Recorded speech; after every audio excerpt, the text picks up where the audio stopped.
Hi అండి. ఈరోజు మనం వినబోయే కథ మానవత్వం. ఇక కథలోకి వెళదాం. అసలే చలికాలం. రాత్రి 12 గంటలయింది. చిమ్మ చీకటి.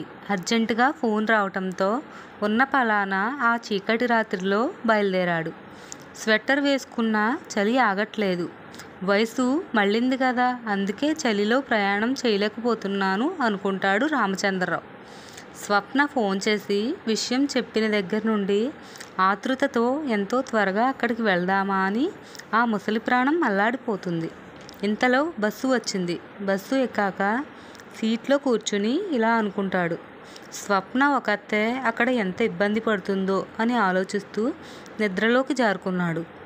ఆ నిద్రలో గతం కలలా ఎదురుగా కనిపించింది. ఒక్కసారిగా అమాంతం లేచి నిల్చున్నాడు. కొంతసేపటికి తేరుకొని గతంలో జరిగిందంతా గుర్తు తెచ్చుకుంటాడు. ఆ రోజు ఇల్లంతా సందడిగా ఉంది. అందరం కలిసి మా అబ్బాయి అరవింద్ పెళ్లిచూపులకు అమ్మాయి వాళ్ళింటికి వెళ్ళాము. అక్కడ ఇల్లు ఇంద్రభవనంలా లేకపోయినా బాగానే ఉందనిపించింది. ఇంటి లోపలికి ఆహ్వానించారు అమ్మాయి తండ్రి. లోపల ఇల్లంతా దగ్గరుండి చూపించారు. చివరికి హాల్లో సోఫాలో కూర్చున్నాము.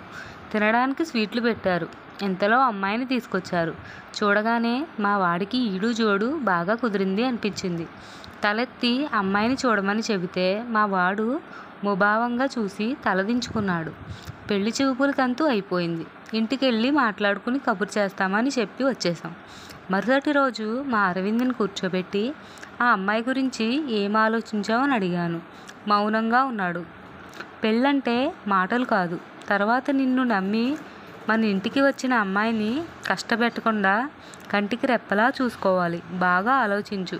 రేపు పెళ్ళి అయ్యాక ఈ అమ్మాయిని పెళ్ళి ఎందుకు చేసుకున్నానా అనిపించకూడదు. నిర్ణయం నీకే వదిలేస్తున్నాం. మాకైతే అమ్మాయి నచ్చింది అని ఒక కొడుకుకి తండ్రిలాగా కాకుండా ఒక మంచి స్నేహితుడిలా చెప్పాను. మీకు నచ్చినట్టు చేయండి అని చెప్పి లోపల గదిలోకి వెళ్ళిపోయాడు. సిగ్గుపడుతున్నాడు అనుకున్నాను. అరవింద్కి ఇష్టమే అనుకుండి ఆ అమ్మాయి తండ్రికి ఫోన్ చేసి రేపు మంచి రోజు, మిగతా సంగతులు మాట్లాడుకుందాం రండి అని చెప్పాను. నేను గవర్నమెంట్ ఉద్యోగం చేసి రిటైర్ అయ్యాను. నా కొడుక్కి కూడా గవర్నమెంట్ ఉద్యోగమే ఉన్నది. ఒక్కగానొక్క కొడుకు. మా ఆస్తి ఎంత ఉన్నా వాడికే. అలాగని తక్కువ అనుకోకండి. మా నాన్నగారు తన 100 ఎకరాల పొలం నా పేరు మీద ఉంది. నాకున్నదంతా వాడికే కదా. ఇక మీ విషయం చెప్పండి అన్నాను పెళ్లి కూతురు తండ్రిని. మీ దగ్గర దాచేదేముంది?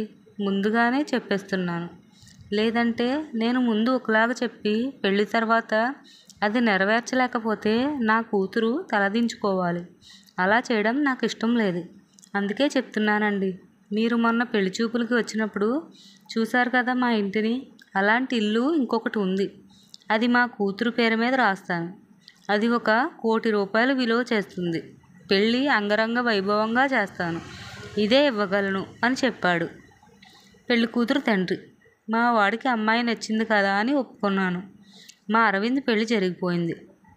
పెళ్లి పనులు సద్దుమణిగిన తర్వాత పెరట్లో కూర్చుంటే ఎన్నో ఆలోచనలు వచ్చాయి.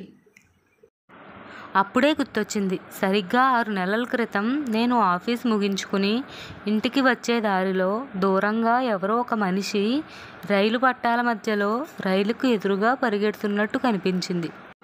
ఒక సాటి మనిషిగా మానవత్వంతో చనిపోకుండా కాపాడాను. చీకటిలో టార్చ్ లైట్ వేసి చూస్తే నేను కాపాడిన మనిషి ఒక అమ్మాయి అని తెలిసింది. నన్నెందుకు కాపాడారు? నేను చచ్చిపోవాలి అని మళ్ళీ చావడానికి ప్రయత్నిస్తుంది. కోపంతో చస్తే చావు అని అన్నాను. ఇక నేను అన్న మాటకి ఏడుస్తుంది. తన నోటితో చెప్పలేక తడబడుతుంది. నాకు అర్థమై ఒక పెన్ను పేపరు ఇచ్చాను. నువ్వు చెప్పాలనుకుంది ఏంటో ఈ పేపర్ పైన రాయి అని చెప్పాను.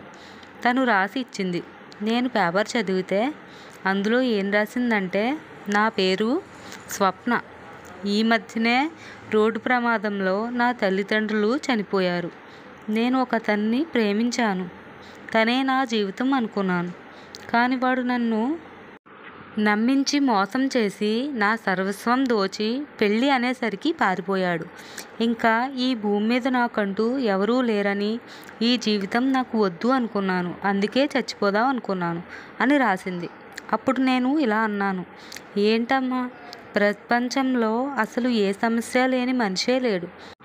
నీలాగే అందరూ ఆలోచిస్తే ఈ ప్రపంచంలో ఎవరూ మిగలరు అని సర్ది చెప్పి మా ఇంటికి తీసుకువెళ్ళాను. నా భార్యకి జరిగిందంతా చెప్పాను. సరేనండి, మీరు మంచి పనే చేశారు అన్నది. ఇంతలో ఏవండి ఏవండి అని నా భార్య పిలిచేసరికి ఆలోచనలో నుండి బయటికి వచ్చాను. ఏంటే, ఎందుకు గొంతుకు కోసిన మేకలాగా అలా అరుస్తున్నావు అన్నాను. ఏం లేదండి, మన కోడలు ఇంటికి వచ్చింది కాబట్టి మీరు తీసుకొచ్చిన అమ్మాయికి ఏదైనా దారి చూపించండి, లేదంటే లేనిపోని సమస్యలు వస్తాయి. అసలే 6 నెలల నుండి మన ఇంట్లోనే ఉంది. మన అబ్బాయి హాస్టల్లో ఉండి చదువుకున్నాడు కాబట్టి, లేదంటే ఈ పాటికే సమస్యలు మొదలవును. మీరే ఆలోచించండి అన్నది. సరే చూస్తానులే అన్నాను. మరుసటి రోజు స్వప్న అని పిలిస్తే పలకలేదు. ఎందుకో అని తన గదిలోనికి వెళ్ళి చూశాను. అక్కడ స్వప్న లేదు, కానీ ఒక ఉత్తరం కనిపించింది. ఉత్తరం తీసి చదివాను. అందులో, నన్ను క్షమించండి, మీకు చెప్పకుండా వెళ్ళిపోతున్నాను. నన్ను ఒక కూతురిలా చూసుకున్నందుకు మీకు జన్మజన్మలకి రుణపడి ఉంటాను. నన్ను వెతకద్దు. ఇట్లు స్వప్న అని రాసింది. అది చూసి నాకు అనుమానం వచ్చింది. ఇక్కడికి వచ్చిన దగ్గర నుండి ఏదీ చెప్పకుండా ఒక్క పని చేసేది కాదు. అలాంటిది ఇంత హఠాత్తుగా చెప్పా చేయకుండా వెళ్ళిపోయిందంటే ఏదో కారణం ఉంది అనుకుని స్వప్నని వెతకడానికి వెళ్ళాను. అలా వెతుకుతూ ఉండగానే రాత్రి అయిపోయింది. అలసిపోయి ఒక చోట కూర్చున్నాను. రోడ్డుకి అటు సైడ్గా స్వప్న కనిపించింది. వెళ్ళి తనతో మాట్లాడితే, మీరెందుకు వచ్చారు? నన్ను వెతకద్దు అని రాశాను కదా అన్నది స్వప్న. ఒక్కసారిగా చెప్పా పెట్టకుండా ఎందుకు వచ్చేసావు? అలా వచ్చావు అంటే ఏదో కారణం ఉందని అర్థమైంది. అందుకే చెప్పు, ఏం జరిగింది? ఎవరైనా ఏమైనా అన్నారా? నా మీద ఒట్టేసి చెప్పు అన్నాను. వెంటనే బాగా ఏడుస్తూ, మీ అబ్బాయి వల్ల రావాల్సి వచ్చింది అంకుల్. ఎందుకంటే నన్ను ప్రేమించి మోసం చేసింది మీ అబ్బాయే కాబట్టి. తనకు పెళ్లి జరిగిందని నేను ఇంట్లో నుండి వచ్చేసాను. నేను అరవింద్ని పెళ్లి మండపంలో చూశాను. అప్పటి వరకు అరవింద్ మీ అబ్బాయిని నాకు తెలీదు. నేను మీ ఇంట్లోనే ఉన్న మీ అబ్బాయిని తలెత్తి కూడా చూడలేదు. చూస్తుంటే అప్పుడే మీకు చెప్పేదాన్ని, కానీ పెళ్లి కొడుకుగా, అది మీ కొడుకుగా చూశాను. నన్ను కాపాడి ఆశ్రయం ఇచ్చిన మీకు మీ పరువు పోకుండా ఉండాలని మౌనంగా ఉండిపోయాను అంటుంది స్వప్న. ఇప్పుడు నేను ఏం చెయ్యాలో అర్థం కాని పరిస్థితిలో ఉన్నానమ్మా అన్నాను. స్వప్న, మీరు ఏమీ ఆలోచించకండి. ఇక నుండి నా బ్రతుకు నేను బ్రతుకుతాను. అరవింద్ తన భార్యతో సంతోషంగా ఉండాలని కోరుకుంటున్నాను అంకుల్ అంటుంది. నేను ఇక ఏమీ మాట్లాడలేక ఇంటికి వచ్చేసాను. బాగా ఆలోచించి ఒక నిర్ణయం తీసుకున్నాను. నా ఆస్తి 2 వాటాలు చేసి, ఒకటి అరవింద్కి ఇచ్చి, 2వ వాటా స్వప్నకి ఇచ్చి, తనని కూతురిగా దత్తత తీసుకుని పెళ్లి చేసి లాంఛనాలతో అత్తారింటికి సాగనంపాను అనుకుంటాడు. ఇంతలో బస్సు ఆగింది. ఊరు వచ్చేసిందని తెలుసుకుని దిగి స్వప్న ఇంటికి వెళ్తాడు రామచంద్రరావు. అక్కడ స్వప్నను చూసి చాలా సంతోషపడతాడు.